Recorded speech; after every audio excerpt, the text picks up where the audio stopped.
We're joined by the head coach of the Lincoln Stars, Rocky Russo, as it is time for Coach's Comments, brought to you by Southside Auto Tech.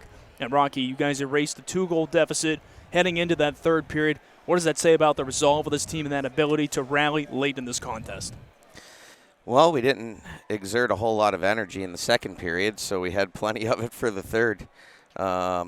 It says a lot about this group, their willingness to put their head down and work, and that's what I told them during the second intermission is you've got a choice. Either we're going to put our head down and we're going to work and we're going to match their intensity or we're not.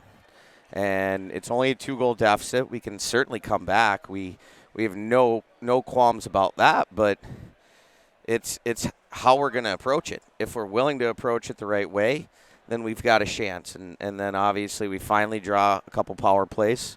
We hadn't had any going into the third period, and we finally get a couple, and that brought momentum to our bench, and then we're able to tie it with the goalie out and win in a shootout. How much energy was there that first power play? Because it just felt like the tone of the game was changing. Now it was like, okay, now it's our turn on the man advantage, and you obviously cashed in with Grimes scoring.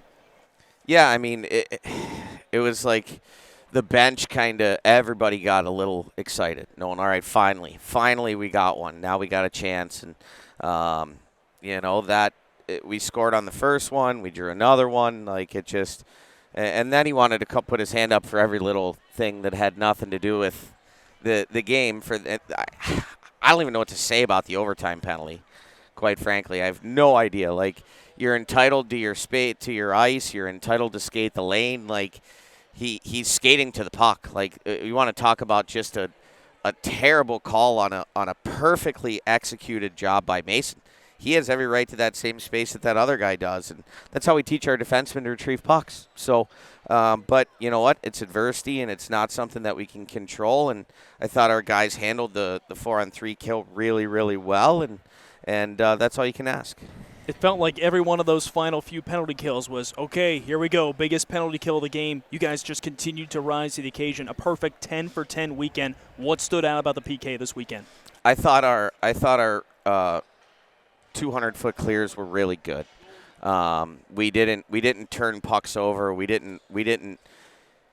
You can tell when we're struggling a little bit on our kill, we're not getting pucks out, or we're trying to do too much. And I thought we did still generate some chances here and there, but we were smart about it. We weren't being selfish, and we were making sure pucks went 200 feet and bringing momentum back to our bench from the kill, too. If we can't do it with the power play, we've got to do it somehow, and we were able to do it with the kill tonight. Seems like simplifying things, definitely a big part of that, and you did get that one, the shorthanded rush. It was Dashiell Oliver. It feels like there's been so many shorthanded goals since we flipped the calendar to 2023, and you talked about it when they started to really roll in. We're opening things up offensively while on the PK. How have you guys been able to do such a good job using these defensive possessions to create some offense while down a skater?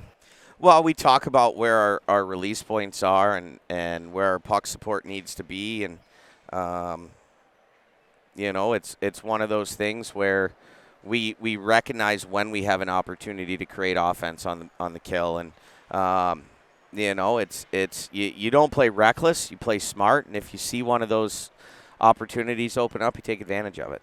Antonio Fernandez with a shootout winner tonight. He's just going to go like this the whole season, it feels like, every game. 3 for 3 in the shootout this season. Is the toughest question where you want to shoot him each night in the shootout when you have to go to one?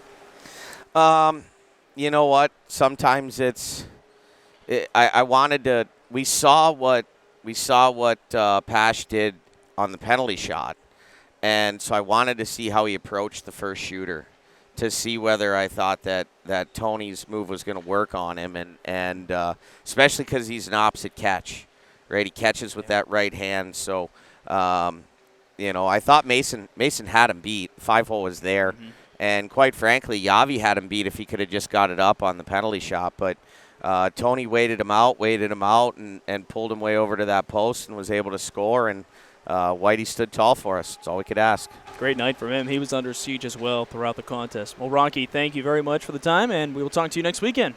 Thanks, Joel. That's the head coach of the Stars, Rocky Russo, joining us, and this has been Coach's Comments, brought to you by Southside Auto Tech.